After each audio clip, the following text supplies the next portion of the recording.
a gente começa a fazer balé, a gente precisa aprender os movimentos. Além dos movimentos, a gente precisa aprender a postura. Como que eu me coloco na postura para fazer os movimentos? Porque não é só ir lá e ficar copiando os movimentos, né? Aí você não vai conseguir evoluir. Eu preciso entender como que eu coloco as forças corretas no meu corpo para executar cada movimento. Essa é a grande chave, essa é a grande diferença que faz quando a gente estuda balé do que quando a gente só pratica.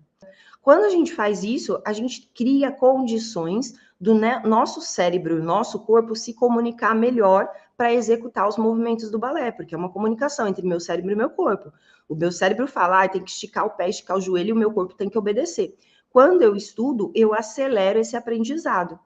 Agora, se eu só vou na escola presencial ou mesmo online, fico fazendo aula, fazendo aula, fazendo aula sem estudar, eu acabo que eu só pratico. Eu não tenho tempo de aterrissar o conhecimento, de acelerar esse conhecimento.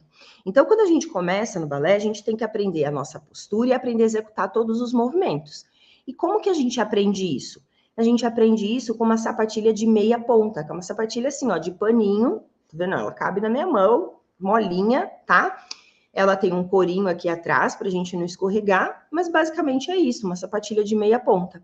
E aí eu vou trabalhar tudo na meia ponta do pé. Eu tenho toda essa base aqui, ó, do meu pé para trabalhar quando eu subo na meia ponta, ok? Então, quando a gente começa, a gente sente já dificuldade por subir na meia ponta. Imagina se a gente começasse direto na ponta, que só tem essa área aqui, ó, de contato, 2 dedos. Sim? Aqui, ó, 4 dedos de contato com o chão. Na ponta eu tenho 2. Então, quando a gente começa balé, a gente começa com a meia ponta, para que a gente consiga ter mais equilíbrio para aprender os movimentos, principalmente os movimentos que a gente sobe na meia ponta. Depois de um tempo, a gente vai praticando, que a nossa técnica vai ficando boa. Eu vou começando a dançar bem, entendendo o que eu estou fazendo, conseguindo executar os movimentos. Aí é a hora que a gente vai ser convidada ou não para fazer ponta. Normalmente, como que funciona o processo de você, numa escola presencial, ir para as pontas? O seu professor olha para você e fala, escuta, vamos começar a colocar ponta? Por quê? Porque ali na aula presencial, ele ficou avaliando você para saber a hora certa de colocar ponta no seu pé. Como que funciona isso aqui no mundo paralelo de balé para adulto, balé online? O balé online ele é um mundo paralelo de balé para adulto. Aqui acontecem coisas que não acontecem lá fora, sim? Aqui, como que a gente faz? Existem alguns critérios que você precisa ter para você conseguir fazer aula de ponta, que é exatamente o que a Ana estava falando ali em cima, né? Criança coloca ponta com 10 anos de idade, às vezes nem o pé, nem o ossinho do pé está formado ainda. E isso pode ser prejudicial para a criança, sim. Nós, adultos, já temos o nosso pé formado, os nossos ossos do pé são formados, então isso já não é uma coisa que é importante para a gente, porque já está tudo pronto. Agora, existem outros 3 critérios que fazem com que você possa ou não ir para as pontas. O primeiro critério é você conseguir ter alinhamento entre a sua perna e a frente do seu pé. Sim, imagina que isso aqui é minha perna e isso é a frente do meu pé. Eu preciso ter retinho isso aqui. Então, quando eu faço uma meia ponta alta, e eu olho lá para minha perna e a parte da canela tá alinhada com a frente do meu pé, o tornozelo ali tá retinho, show, eu tenho alinhamento. Como que eu faço para conseguir esse alinhamento? Né? Principalmente quem não tem, quem sobe na meia ponta baixa, acaba fazendo uma curvinha na frente do tornozelo e aí eu não tenho alinhamento. Se você não tem alinhamento na frente do tornozelo, vai ser impossível você colocar a ponta, porque para colocar a ponta, para eu ficar na pontinha do pé, eu preciso levar o meu tornozelo lá para frente. Se meu tornozelo não vai para frente, eu não consigo subir, eu não consigo manter equilíbrio. Então, primeira coisa que você precisa é ter o alinhamento.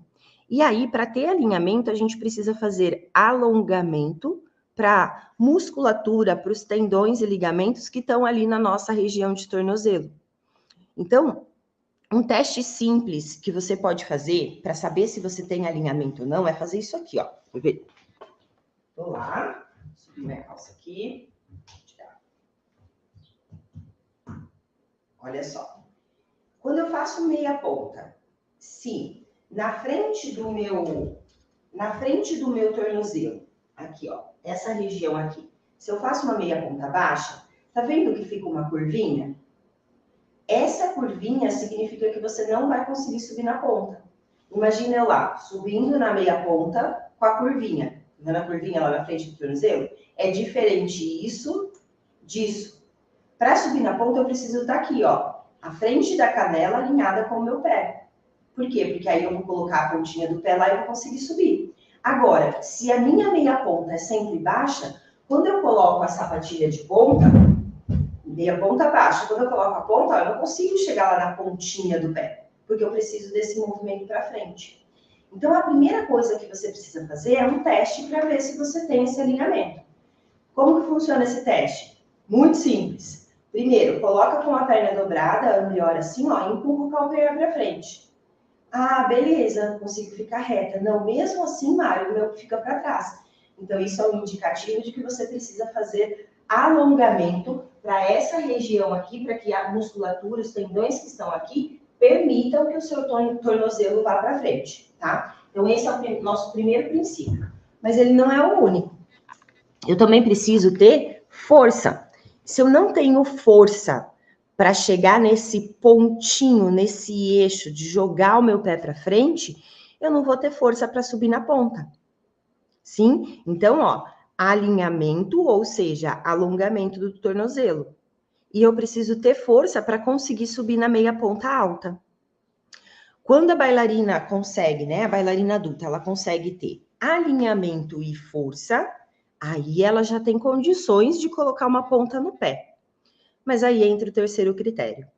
Será que ela com uma ponta no pé, onde na meia ponta ela tem 4 dedos de contato com o chão, ela tem esse espaço aqui, ó, de contato com o chão para dançar.